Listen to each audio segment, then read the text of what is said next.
This is a video to show you the lower crash roll pads for the Triumph TR4 up until the TR6. Now, there are some differences between those, both to do with right-hand drive and left-hand drive, and also the early versus the late cars.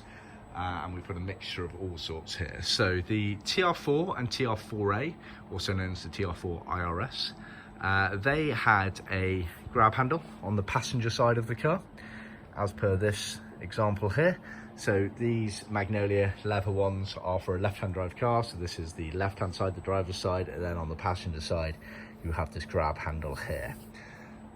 The TR5, the TR250 and the TR6 models, they eliminated the grab handle.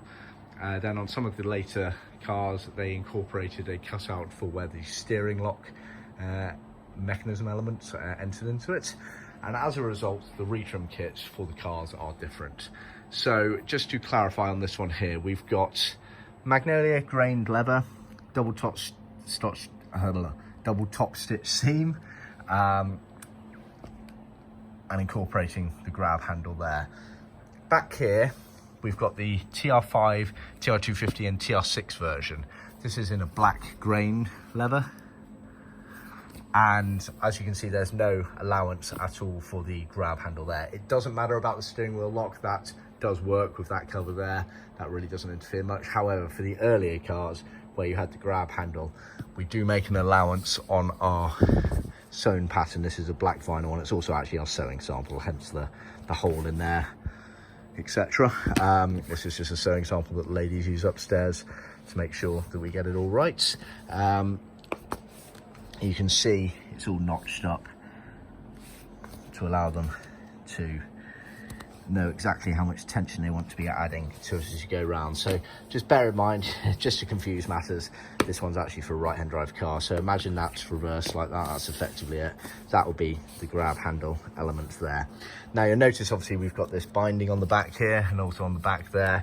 That's for two purposes. One, obviously the dash areas on these cars were originally always a black PVC, so if you're retrimming over the top of the original black PVC, which is what we recommend, you do not want to be stripping back.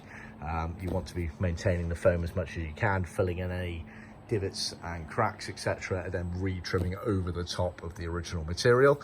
So if you're changing the colour, i.e. to a Magnolia, you don't want any of the original black showing through on any of the seam areas there and any light gaps. So what we do is we put a matching leather cloth binding onto the back there, so that any light that would go through the seam elements there is not showing. Obviously the ones on here will be Magnolia, so you can't see any of it. The other element of it is to actually help you trim. Now the idea being that basically you want to be trimming down the contour there, the seam. So this is where you want to be anchoring it down first in order to get the best finish. So you use a strong contact adhesive. Remember, this is exposed to the sun. It's also very near the engine bay, so it gets a lot of heat. So you want paste on, heat resistant, non-drip contact adhesive. Do not use any spray glues. They are useless for this area of the car. And you anchor it down in this place here along this seam here by effectively gluing down in between the seams on the back there, as you can see. You then want to be trimming back elements of the flange there and there, and you anchor it down in place there, and you let that set, completely set, so you're leaving it for a day or two.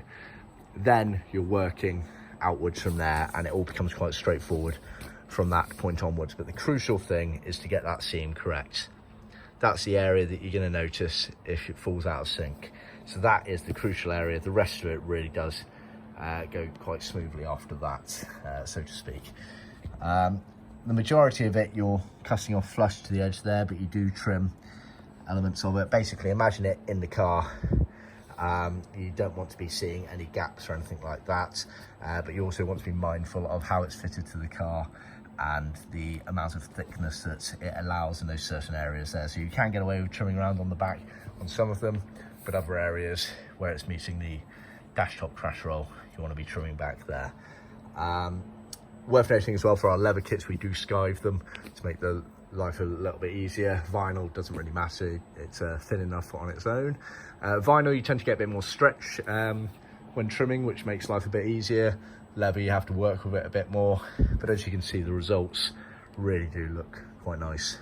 So yeah, bit of a confusing video, but it shows you lots of different elements there, and ultimately it shows you how nice these crash rolls can look compared to the original ones if they're done correctly. So bit of a recap: we can offer them in vinyl or leather, we can offer them in grained or smooth. We can also offer the kits with or without the top stitch detailing. However, it's worth noting for the TR4 and 4A versions, we really do recommend the stitch version. The non-stitched version is really hard to get a neat finish around this grab handle section. For the later cars, it really doesn't matter stitched or non-stitched. I personally prefer the stitched version. I think it adds a lovely detailing to the car. But in terms of the fitment, there's no tricky part with the non-stitched version because you do not have this grab handle element to it. And yeah, we can obviously offer in whatever color you like. Most people go for either black or to match their main trim color, i.e. the seats and the trim panels. We can also contrast the stitching if you like as well, so bear that in mind. See our website for more details, and we look forward to hearing from you.